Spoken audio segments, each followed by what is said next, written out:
உலகை எழுப்பும் ஞாயிறு அங்கே குடியிருப்பான். அவன் ஆனை முகத்தனின் அடியவர் மனத்தில் ஒளியாய் வந்து கொலுவிருப்பான்.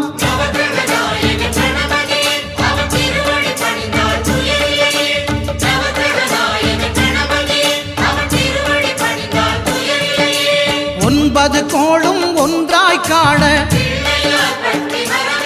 அங்கு கற்பகம் என்னும் கடவுளின் மெய்யில்